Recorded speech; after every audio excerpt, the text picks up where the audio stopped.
Hello and welcome to this special Diwali program. It's that time of the year, it's festive, it's bright, it's all colors, and of course it's a period of anticipation as well. Anticipation for better things as compared to what has just gone by. At the outset, I want to wish all our viewers a very happy Diwali from the entire CNBC-TV18 team. We are coming to you live, by the way. You can see the decoration around from the Motilal Oswal Towers here in the heart of Mumbai. The next year, Samvat 2018, is expected to be dominated by two things, rates and politics, power and politics, as some have put it. And who better to then put some of these questions to in terms of how this will impact your portfolios, these big, broad themes will impact your portfolio to two real heavyweights. How to pack a punch into your portfolio, that's the question we're going to focus on and answer in various ways here over the next 20-30 minutes or so. So let me welcome in our esteemed panel. Raamdeo Agrawal needs no introduction. Raamdeo ji, of course, is chairman of Motilal Oswal Financial Services. Manish Chokhani needs no introduction as well. He's, of course, director at Enam Holdings. Happy Diwali to both of you, to your families, to your teams. And the entire TV18 team and all the investors. Thank you very much. Let's just start there at the slightly top level, 30,000 feet. Are these going to be the big talking points as we enter the new Samvat, which is interest rates? And the question whether interest rates globally have peaked and we are entering a cutting cycle now, and politics, because there are state elections and, of course, the big general elections next year. I just want to start with that. Raamdeo ji. Yeah. So interest rate cycle has peaked out. I think it's a too big a statement to say. I mean, yes, there looks to be some kind of a pause right now. But to say that it has been picked up, I have no view on this interest rate cycle.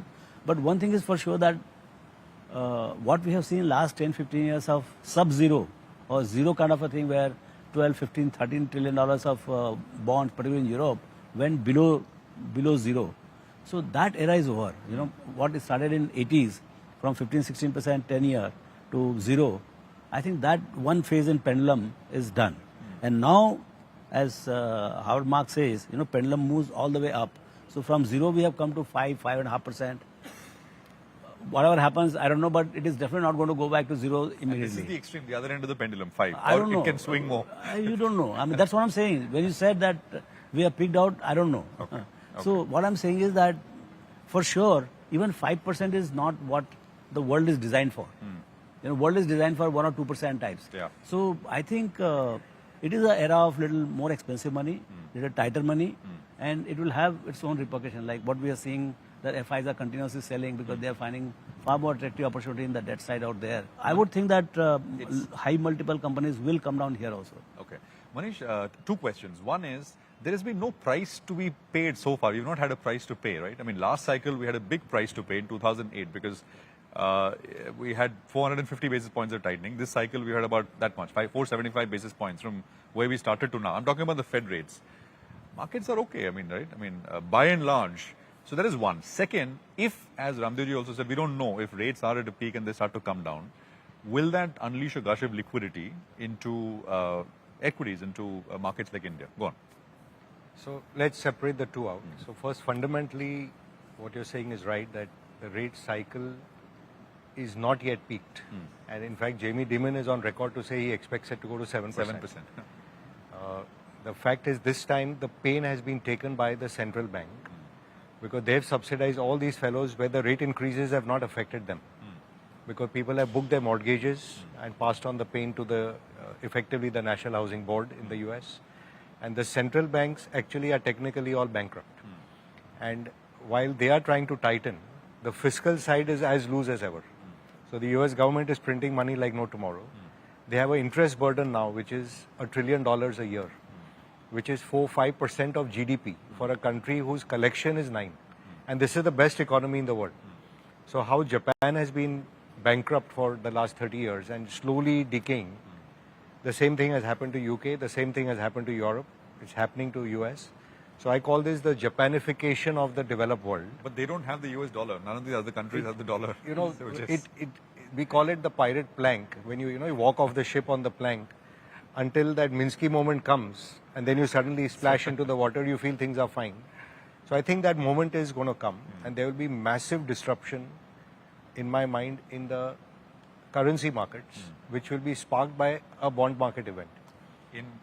This in the year, developed in our world. lifetimes, in near term, long term? I think it's closer than it ever was. Acha, okay. And how do you call the canary in the coal mine to me is United Kingdom, which has gotten out of Brexit.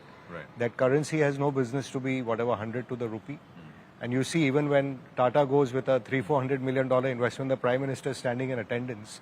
So it's telling you there's difficulty there. The way the Japanese yen has collapsed is telling you there's trouble coming. The good news is you are the only large economy in the world.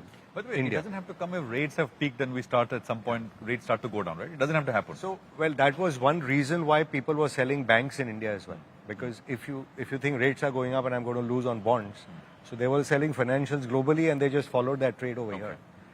And each time my friends from abroad say India is expensive, I say, let me show you a menu of my biggest sector is banking, which is 30% of the index. You can start with a 5p for Canara Bank, 6p for Bank of Baroda, 7p for PNB, 8p for SBI, which is my largest bank. 11p I can give you Axis Bank and IndusInd Bank. And my best banks are HDFC and ICICI, which are on less than 15. So if you think this market is expensive and these guys are all compounding at 18-20%, there's something wrong with you. Post the general election, and assuming things are all steady, That's what I'm going to get into if we politics. don't get 100 billion a year, I would be very, very surprised. Okay. And I do think in this decade, we will be the bubble market Okay. of the world. 100 billion per year. Per FI. year. No, FDI. I said FII FI plus plus debt plus FDI. Cumulative inflow. So your balance of payment problems and the rupee depreciation is gone. Okay. You are the momentum market going forward in this decade. The way the world flipped on Japan with one trade of Buffett, because everyone's acting like lemming. There is a single trade, single dimensional investing going on. I think we are setting ourselves up for that. Okay. It's still away. I mean, let's get the May election out of the way and then we see. Quickly, I want to get this election business out of the way. Is continuity in the price, Raamdeo ji? I mean, everybody is expecting mostly that there will be continuity, right? And is that a risk in your opinion? And how much? There's always 0.01%. You know, somebody said if Modi doesn't come, then market will fall by 25%. I think Okay. it was Chris Wood No, or... just you know who said. What I'm saying is that probability is 1%. What happens if he comes? That is 99%. So then market goes up by 25%. So you are losing how much? 24.5%. So the payoff metrics is more like 25% up rather than 25% down. So you know there are a lot of ways of the mind is very difficult to figure out the probabilities of the events. You know, so the probability of the continuity going away is very low. Yeah. At least the way things look right now. So I think, but then event is event. Let the event be over. On 7th December, one event will be over. And then I think the rally could start immediately after 7th December election. Because Depending on the outcome or irrespective? Or Irrespective. Irrespective. I mean, if it is very bad outcome, then market may correct a little bit and then the rally will start. You think we will have a rally into general elections? Yes. Because this is what happened in October 2014. Okay. I mean, the moment in Goa, Mr. Modi was nominated as the Prime Minister candidate, I think the market actually rallied before the election. After that, Rally wind started in October 2014 to 13. 13, yeah. The October 13 to 14. Yeah. So that is the kind of a timeline we have this time. Okay. I don't know what the market does, but my sense is that depending on the result and the mood, we could rally. Manish, do you agree? Locals are long, the foreigners are short, and that's how it's comprising the market. So clearly the locals have voted that we think there's a great outcome ahead of us. And if there is something unexpected, then But do obviously you think FIs you are, have to FIs are more realize. circumspect? I mean, FIs are circumspect. FI money has been still going out. Even last month we lost $2 billion there. We are matched by local flows. FDI still, despite the... and do you think it's connected directly to look, if you don't get the same government or you get it in a different combination, the market has to pause and reassess and reprice. So it's not like the world doesn't end. the local macro story is solid, right? Because that is the bigger thing, and then there are businesses you got to pick. That remains, to your mind, solid, irrespective of It is elections. becoming solider, I would say, by the day. Of course. I mean, as the trickle down happens post COVID recovery, started K-shaped recovery. The big guys did very well. I mean, big houses are selling, small houses are not selling, big cars are selling, motorcycles are not selling. But I think this season we'll get to know in December numbers. I think there is a recovery at the bottom of the pyramid, and government has again extended the free food for next 5 years. So I think the pain in the bottom of the pyramid is real. I was talking to a few FMCG companies. they are saying the pain is real and volume recovery is very slow. So clearly the real boom will come when the bottom of the pyramid starts The mass starts to pick up the in a big mass, way, the last, the 60-70% of the population, when they start feeling comfortable, maybe the inflation is hurting them. So somewhere there is something But you're missing. starting to sense that is happening, or So somewhat it is better than what it was 6 months back, but it's not still what you're seeing on the upper end. You're not seeing on the lower end. lower end. Manish? No, I agree with him that so-called K-shaped recovery is probably a reality, and that's why the nervousness on elections. That if they lose and then you start having what they call giveaways, that's also the fear which has been impacting the banking sector, for example. That then your rate cycle, inflation are all pushed out to that extent. Having said all that, look, elections are an event which will get out of the way, and the market will rally post that once it digests. So you may fall 10%, 5%, whatever, if things don't work out. But like he said, if events are working out as expected, it'll get you to a point where again it will look expensive. Correct. From where it will get super expensive. We have to take a break, but before I take a break, tell me 3 or 4 themes, and we'll take a break, come back, and we'll discuss those themes. So the 3 themes, Raamdeo ji, which you're very bullish on. So I think the decadal or multi-decadal trend is fossil to non-fossil.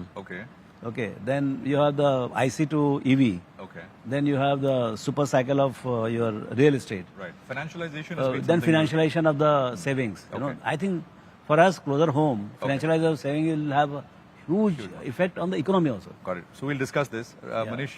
I would, you wake me up morning, night, I will say whether it's household sector, capex sector, infrastructure sector, the intersection is all financial. I have to take a quick break, so let's do that. Take a quick commercial break here. We are back with you in just a bit with both Raamdeo ji and Manish Chokhani in a bit.